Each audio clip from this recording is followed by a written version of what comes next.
জুলাই আগস্টে পরপর ৩ দফা ভয়াবহ বন্যায় ফেনীর কৃষি খাতে হাজার কোটি টাকার ক্ষতিতে এমনিতেই আগামীর খাদ্য নিরাপত্তার শঙ্কায় ভুগছেন কৃষকেরা। এবার মরার উপর খাড়ার ঘা হয়ে উঠল ফসল বিনাশী লেদা পোকার আক্রমণ। ফেনীর বিভিন্ন উপজেলায় এই পোকার আক্রমণ এতটাই বেড়েছে যে তা কৃষি জমি ছাড়িয়ে ছড়িয়ে পড়েছে রাস্তা ও ঘরবাড়িতেও। জমিতে কীটনাশক দিয়েও কোনোভাবেই পোকা দমন করা যাচ্ছে না।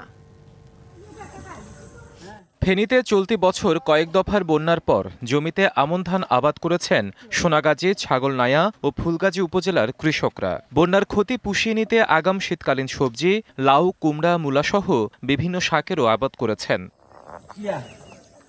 তবে বিক্রির উপযোগী হওয়ার সপ্তাহখানেক আগেই নতুন উপদ্রব দেখা দিয়েছে লেদা পোকার। ফসলের মাঠে এ পোকার আক্রমণ প্রকট আকার ধারণ করেছে। জমিতে কীটনাশক ছিটিয়েও কোনো কাজ হচ্ছে না। এতে ফলন বিপর্যয়ের শঙ্কায় কৃষক। কিছু শাক করছিলাম, এই শাকগুলা এখন তো তুলতে মাঝিয়ে দেখি যে সব শাকগুলা খাই ফেলেছে পোকে। কৃষি অফিসারের পরামর্শে ওষুধ ব্যবহার করতেছি, তারপরেও পোকা কমতেছে না। এরকম পোকা আর কোনোদিন দেখি নাই। সবজিও নাই, ধানও নাই, এখন বাঁচবার কোনো বুদ্ধিও নেই। Double million offer Walton fridge কিনে পেতে পারেন 20 লক্ষ টাকা, রয়েছে কোটি কোটি টাকার নিশ্চিত উপহার। সরেজমিনে দেখা যায় কালো রঙের অসংখ্য পোকা ফসলের মাঠ, এমনকি রাস্তাসহ বাড়িঘর ও আশপাশের বন জঙ্গলে বিচরণ করছে।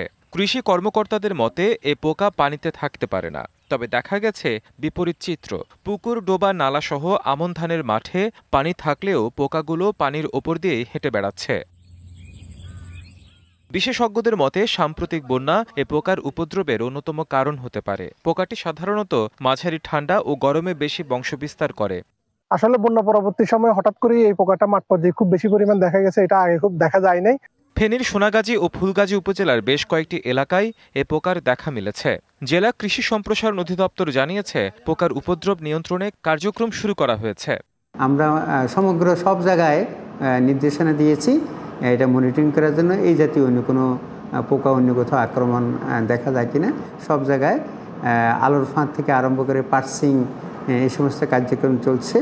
ফসল বিনাশী এই লেদা পোকার উপদ্রব দমাতে না পারলে জেলার আগামীর কৃষি উৎপাদনে ব্যাপক ক্ষতির শঙ্কায় কৃষকরা। DBC news desk.